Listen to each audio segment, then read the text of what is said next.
Around the Table with Vickie. Just like gathering around the dinner table with loved ones and friends, we're here to share stories, insight, and inspiration. Well, hello, friends. Thank you for listening as always. It's another beautiful fall day outside the studio, and welcome to Around the Table with Vickie. I'm your co-host, Chris Runk, and to my right, as always, is my mother, Vickie Runk. Hello, everybody. And Mom, today we're excited about this show. We have some very special guests with us and kind of a continuation of other shows. And we are joined by the Community Relations and Admissions team for all of Runk and Pratt, Alicia Blankinship. How Say are we hi. doing today? Hello. Yeah. Excited to be here. And Patrick Hurt. Yeah. Hello. Hi, Now, everyone. Patrick, this is your second time back to the show, so welcome back. Yeah. Thank you. It's glad to be back. Pleasure to be here. And Mom, we actually had a lot of people kind of reach out to us asking this Yes. question and submitted these questions. Mhm. So we're excited to kind of bring them to the forefront here about what is all the different levels of care and the differences and some of the most asked questions about Runk and Pratt and healthcare, and maybe when they're looking to place mom and dad. Yeah, so let's dig right into it and see if we can get some questions answered today. Let's do it. Let's jump right in. So just right off the get-go, Alicia, because we don't have much time and we want to get all these questions answered. What is the biggest difference between assisted living and independent living? So in our communities, we have independent and assisted living in the same buildings. Your differences are your independent living floors are not staffed. So people who live on independent living are going to be people who are going to do everything all by themselves. Your assisted living floors are staffed. So we are staffed for people to come in and check on them about every 2 hours. They're staffed for that, for we do their laundry in assisted living. That's not something that's included in independent living. There's just a lot of checks and balances, things that we do for people in assisted, not including care levels, reminders for meal times, things like that we do not do for independent. Independent living people are independent living. And sometimes there's a lot of confusion about that. So we get an inquiry, Alicia, and they'll say, oh, mom's independent living. And by the time you're finished with your evaluation, she truly needs a lot of care. And this time of the year is when sons and daughters and family members are coming in and checking in on mom and dad. Maybe they live out of town. They haven't seen them in 3 or 4, 6 months. And all of a sudden they come home and we start getting those calls. We are so busy the week after Thanksgiving, customarily all the time for the last 33 years, we can look at that week and know that our calls will increase as much as 50%. Absolutely. And we get ready for a lot of tours during that time because that son or daughter wants to come see what we are all about, answer those questions while they're still here in town. Right. And so we would encourage all the listeners and viewers today to really make sure that when you're visiting your loved ones during these holiday seasons, that you're not ignoring the signs. It's so important. I think that that's what happens too, is a lot of times when people don't live in town, they call and they talk to mom for 15 minutes a day or 30 minutes a day, and mom can pull it together on that conversation to where they don't know that mom is actually needing a lot of help, and they don't know it till they show up for the holidays. And then it's like, oh my gosh, like mom can't live like this. Like, we really had no idea she needed all this assistance. And I can interject right now too, and I can kind of see and hear the wheels turning as we're speaking with listeners saying, well, what are some of the signs we should look for? And you can look in the refrigerator and see, is everything up to date in there? Has your mom been a stickler for that in the past? And all of a sudden you find milk that's 2 months old or even older. You can look at bills that's just laying around the house, and maybe you can go and look and see the last time a bill was paid, and you notice that she's failing on some of those kinds of things. The house not being kept the way it normally would, Right. That's a big tall tale sign. Trash piled up, hoarding things where they can't Laundry. get through. Yeah. So we're all on the same page there. All right. Patrick, another common question. Does insurance cover assisted living? Yes and no. So there is a type of insurance that covers assisted living, but it's called long-term care insurance. So you have to qualify. It's a specific policy that you would go out of your way to opt into, that type of idea. But no, your normal Medicare, that type of idea, supplements, they do not cover And assisted living. let's take a few seconds and talk to the public about this too. If you're in your 50s early 60s and even 40s, I would say, please check into long-term care insurance now. That's some of the things that I did, for your dad's mom and dad early in their lifetime. And we were so appreciative for the relief that it kind of helped with as they began to age. And you're right, you've got to ask for that rider on your policy that specifically covers all the things you're going to be looking for. So find a good agent, make sure that you've done your homework, and get started in that long-term care insurance now. Yes. Another common question, Alicia, if my parents need therapy or hospice, can they receive that within your community? Absolutely. Within all of our communities, we've gone through and partnered with every hospice agency and every home health agency in the area and surrounding. So they can have their choice. If it's someone they've had at home, someone they've heard good things about, we want to welcome any agencies into the communities at all. It's definitely everyone's preference. Patrick, this is a fun one. Do you allow pets? Yes, most definitely. As long as you can care for said pet, yes. But we have all kinds of pets in all of our communities. Liberty Ridge especially, there's lots of pets up there. But yeah, all of our communities can have pets. You just have to be able to care for the pet. And the pet also has to be up to date on shots. Right. And we keep all of that in their files, Christopher. And we also have a pet fee when they first come in, so it covers any incidentals that maybe we may not know about along the way. But originally, Christopher, because we have 5 dogs. I'm gonna put that out there right now. I mean, we all love our fur babies. Yes. That's right. And I've always, said if I have to be incapacitated, Alicia, I know you feel the same way. Gosh. I've got to have the dogs in the bed with me too. So we really do not want to separate or disconnect any kind of relationships that they may have with their pets. I have Absolutely. 3, and I can tell I wouldn't go anywhere if I couldn't bring my dogs with me. Yeah. So I think that a lot of times, they are your family members. So hands down, I think that that's definitely a good thing for everyone to know. Our dogs are my mom's grandchildren. That's right. And they literally go everywhere with That's us. So exactly I right. know about traveling with them and everything. I know how important they can be. I so follow that's one of them on Instagram. Yes, he has his own page. Alicia, can they keep their own primary care physician? Absolutely. So that's something too. We do have an in-house physician that would make things very easy because they come to you and you don't have to worry about making appointments and going out. Not to mention if you need something right away, if you've got a little bit of a sniffle, we can text our doctor and say, hey, this is what's Yes. going on, and he will call in. Whereas if you keep your outside physician, you have to make your appointments to go. And sometimes too, if we reach out, sometimes that's depending on the office, it's by fax. So we have to send that over there. And sometimes that goes to a hub. So it could be 3 to 5 days before we even hear back if you can have some, some cough syrup with codeine, something like that. Whereas with our doctors, we can pretty much get it same day.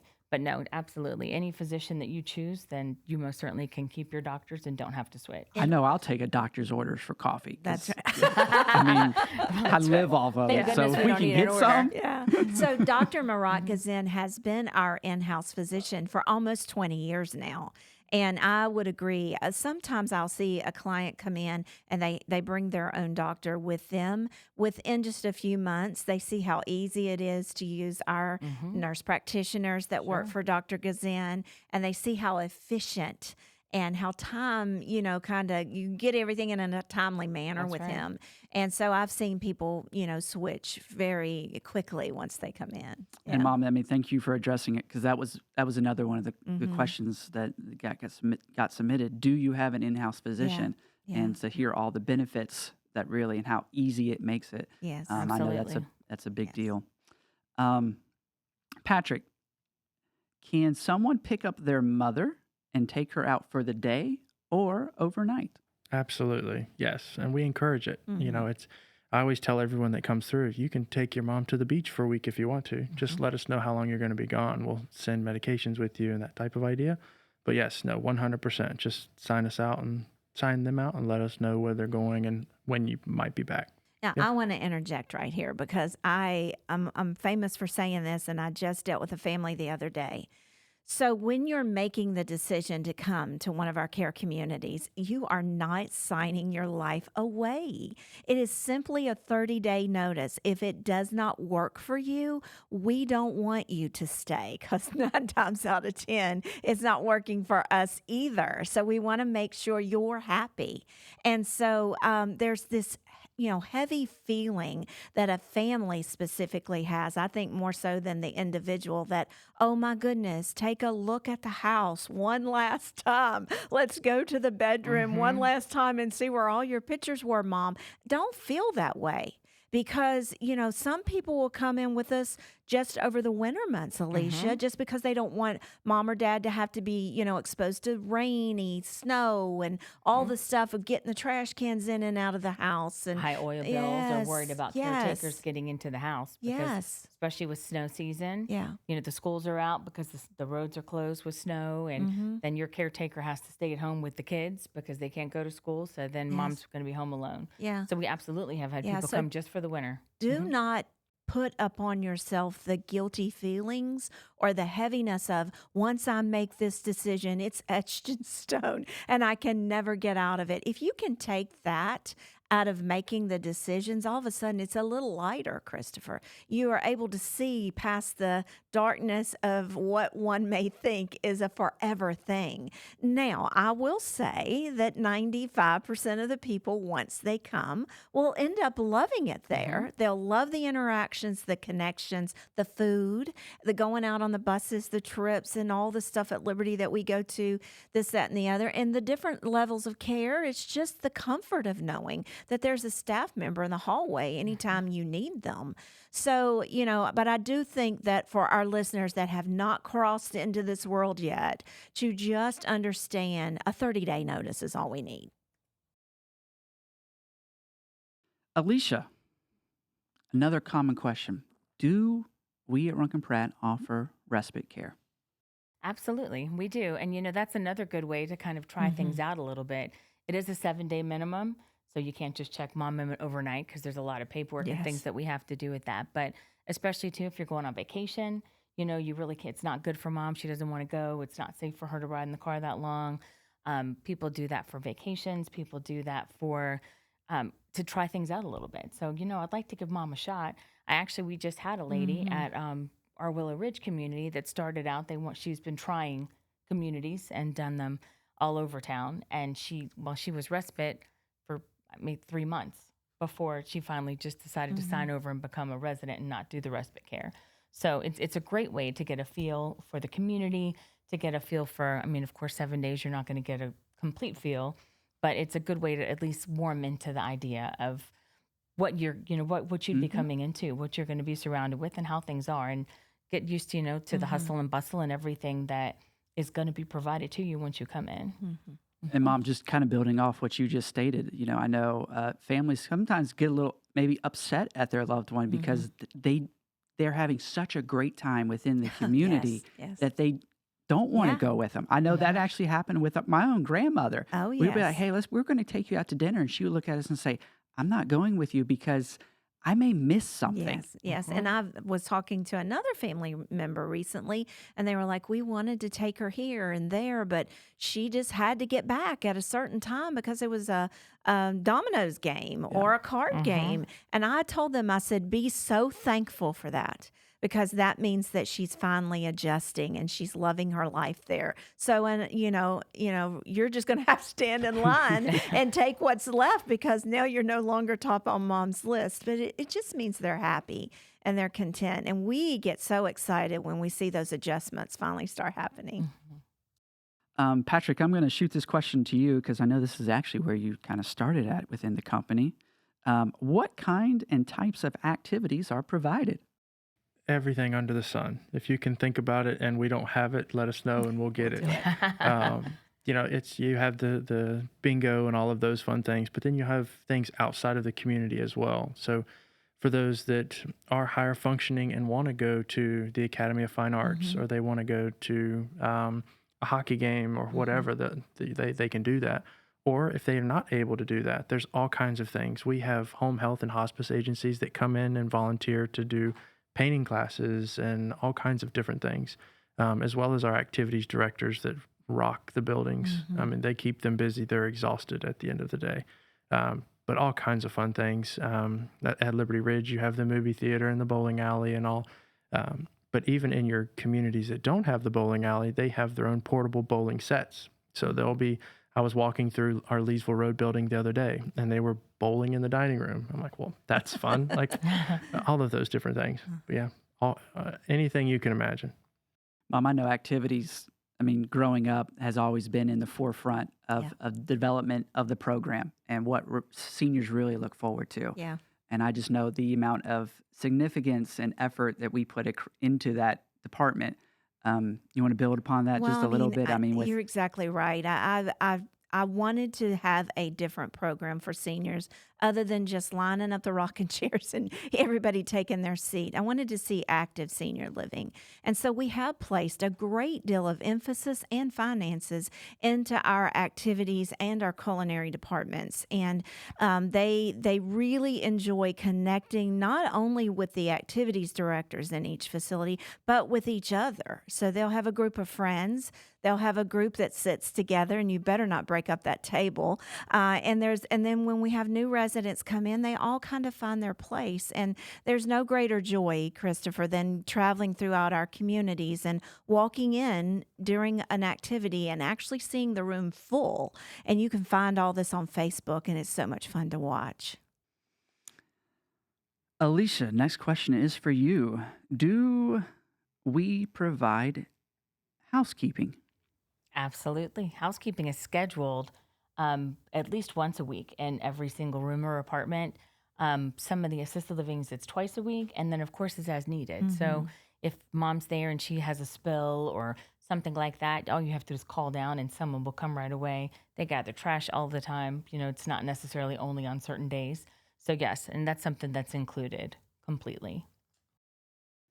Patrick, do we have nurses on staff? We do, yes, there are. And then we also, for those of the buildings that don't have them around the clock, we have corporate nurses as well that kind of are on call and can float building to building like support staff and help the nurses that are in those buildings and that type of idea. But yes. And Christopher, that goes above our regulations for the state of Virginia.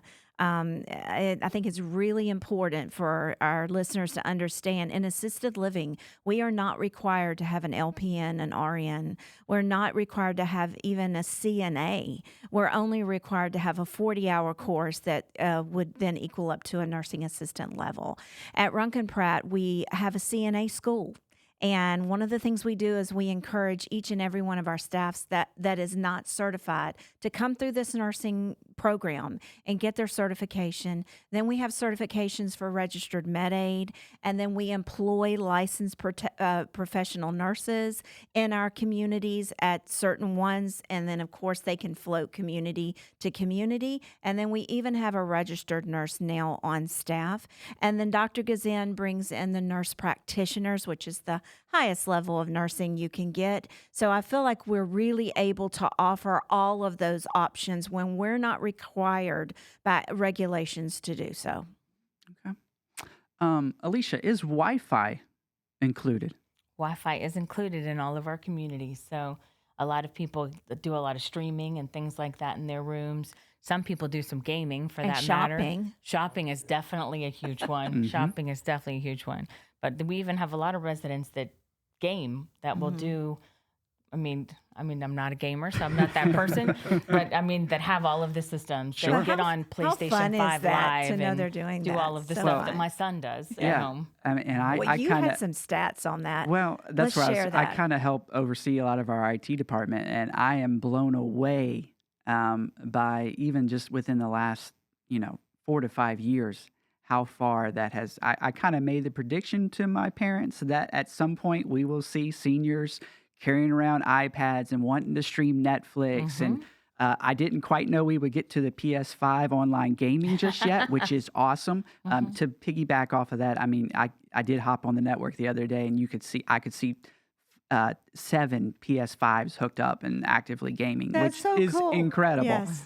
I kind of want to go up there and play with them. I don't know, playing Call of Duty or Madden or Fortnite or what, but I think it's really good. But it's another way for them to connect. I'm sure they're playing with maybe their grandkids. I know my grandfather and I used to play Madden growing up. So being able to be in the building gaming with their grandson online, how cool is that? And Zoom is such a big deal now with the seniors that their families live in California or, across the country. They can just hop on an iPad or a computer and see them in real time. And we're in a different age with that. And I'm glad our seniors are smart and savvy. I mean, we really are. I mean, we're constantly trying to upgrade the bandwidth within the facilities, upgrade the fiber speeds, because it just continually gets maxed out. I think we're over 500 some devices in some of these buildings, so which is funny. incredible. Mm-hmm. So,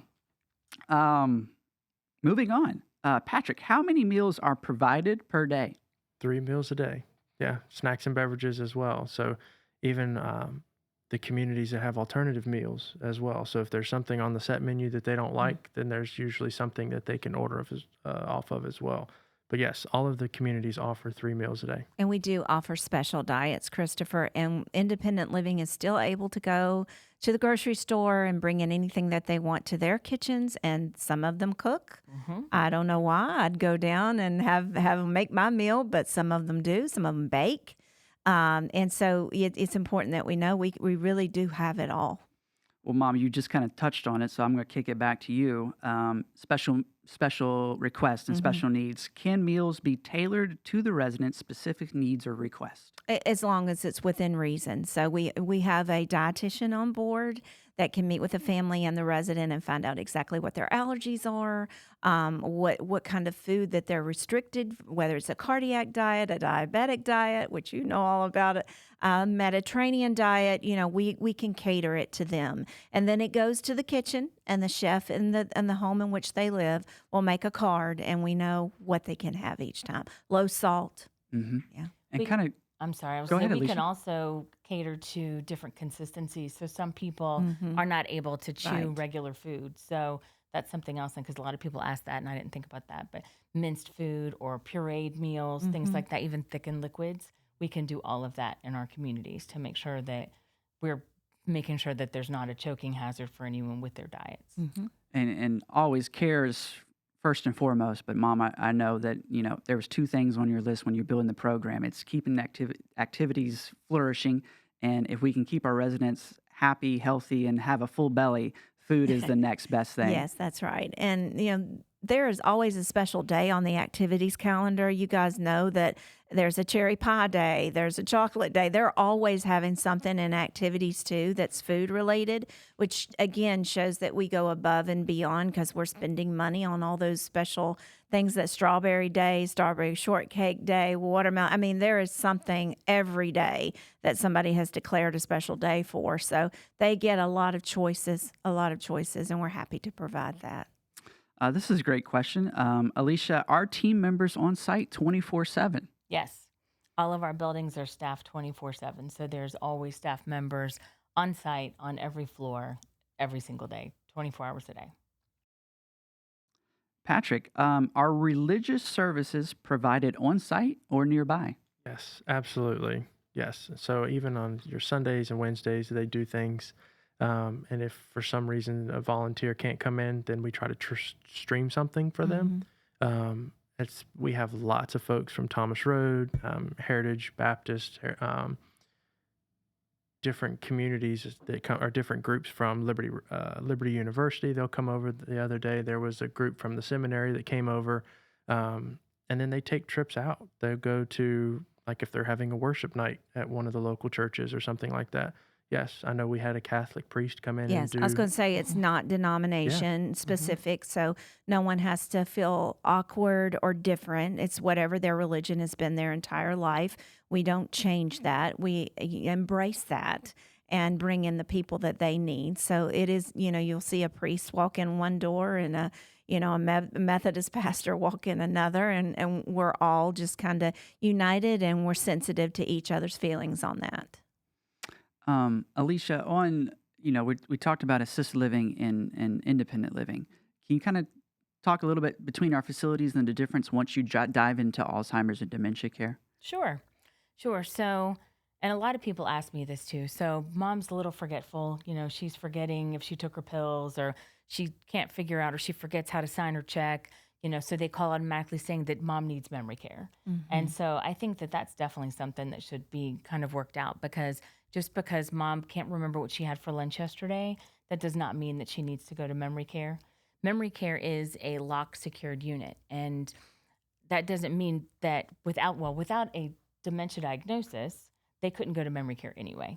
So I don't know if I can tell you what I had for lunch yesterday. So to be honest, I know I can't. So, and that's what I'm saying is that like there has to be an actual diagnosis of dementia. There has to be an order from a doctor stating that they need that. So I usually tell people that unless they are a danger to themselves or others. So if there's a chance that mom might Or try an exit seeker. might try to walk out the door, and not because she wants some fresh air, but because it's been a good day at work. Thank you guys. I'm clocking out. I'm going to head on, it's time for me to go home to my babies. That's when it's a danger to herself. Right. So those are the people that should not be in assisted living. But you certainly can have dementia or some mild dementia as long as you are easily redirectable, and you're not a danger to yourself. You can still be in assisted living. Yeah, and I think that there is a lot of families listening right now that have not made the jump to take care of mom and dad properly because they dread the day that mom and dad has to go into a memory care facility. And a lot of it is because mom can't remember medicine, so all of a sudden she needs memory care. So if we haven't done anything today on this show, I love the fact that we have straightened that out. And again, if you need help or you need to ask more questions, www.runkandpratt.com, 434-237-2268 will get you to the main office, and then we'll make sure you get in touch with Alicia and Patrick. We'll make sure that all your questions are being addressed. The best way to take care of what you're worrying about with mom and dad is to schedule a tour. Let us give you all of this information because we're going to personalize it to your situation, which no one is the same. And then we're going to make sure that you have the tools in your hand to then go forward. And the decision doesn't have to be made right then. You can think about it. You can plan for it as long as mom is safe in her house. But if you feel like she's not, it is your duty to step up and do something about it. Take your mom and dad on a regular basis to the care physician to which she is signed up for, because when this time comes, it is much easier for us to get information. If she's not been to the doctor in 2 or 3 years, it's going to take us more time. Then the doctor's going to require a visit before you can come in. Start preparing now for these times. Don't wait until there's a disaster or there's just something that can't wait. Start preparing now. Go to the doctor. Sit down with mom and dad. Find out what their wishes are. Find out where they want to be. Make those tours. If it's not to a Runk and Pratt facility, go somewhere in which you feel like mom or dad would be comfortable. Because at the end of the day, we want you to love it, and we want you to be able to call it home. Well, and I think you should tour everywhere because I know that our communities are the best. So I think you should tour every community in the area. But it's important to do that before it's time, because otherwise you're going to be scrambling last minute, trying to figure out what are we going to do. If I've already toured everything, then I know for a fact mom's going to go here. This is where we want to be.